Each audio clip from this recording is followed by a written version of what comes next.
За хамтдаа өнөөдрийнхөө чимээгүй цагийг эхлүүлцгээе. Өнөөдрийн чимээгүй цагийн сэдэв эрэмб дараа. Библийн ишлэн Луг 12-ийн 15. Тэгээд тэр тэдэнд алив шунлаас өөртөө хамгаал болгоомжл гэвэ гэж. За залбирая бүгд.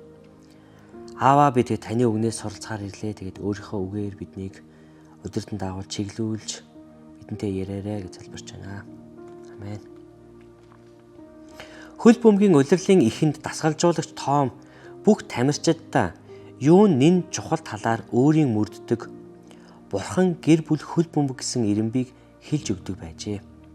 Юуг нь энэ тэргуунд тавих талаар харуулсан энэхүү ирэмб нь уурлаж бухимдах дасгалжуулагчийн амьдралыг донсолгож байдаг эмх замбраагүй байдлаас сэргийлдэг ажээ. Томын мөрддөг ирэмб нь бид амьдралдаа тэнцвэртэй байдлыг хэрхэн хадгалах мэрэгүү ухааныг зааж өгч байна. Бид Бурханыг нэн тэргуунд тавьснаар түүнийг мөн эргэн тойрондоо байгаа хүмүүсийг хүндлэх болно. Ингэснээр харилцаа тасрах байдлаас сэргийлэх боломжтой. Харамсалтай нь олон дасгалжуулагч эзэнтэй харилцах харилцаанаас оюун санаа нь хангалттай тэжээгддэггүй учраас амьдралд дарлуулдаг. Тиймээс спортын талбайд гаргаж буй амжилтаараа өөрсдийн үн цэнээ хэмждэг. Ийм нөхцөл байдалд бүх зүйлс хүндхэн байдалд ордог. Есүс бидэнд хурам эхлэлтийн сүлжсэн торонд баригдаж болохгүй бөгөөд ажил гүйцэтгэлээр өөрийгөө үнэлэх нь хувь хүний шунал гэж хэлсэн. Шунал нь дасгалжуулагчийн ялах хүслээс гарч ирдэг. Ийм арга замаар амьдардаг хүмүүс нь хүмүүсийг амьдрал гэх тоглоомын жижиг барьцаа мэт хардаг. Хувийн ололт амжилтыг чухалчилдаг хүн гэр бүлийн харилцаагаас төвөгшөөдөг. Есүсийг эхэнд тавьснаар тэр бидний бүх зүйлийн төв болох юм.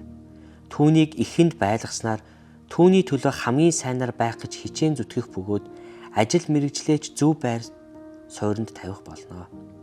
Есүс бидний зүрх сэтгэлийн гол тэмүүлэл байхыг хүсдэг бөгөөд бид ингэж чадвал дасгалжуулалт маань өмнөхөөсөө ч илүү дээр байх болно гэж.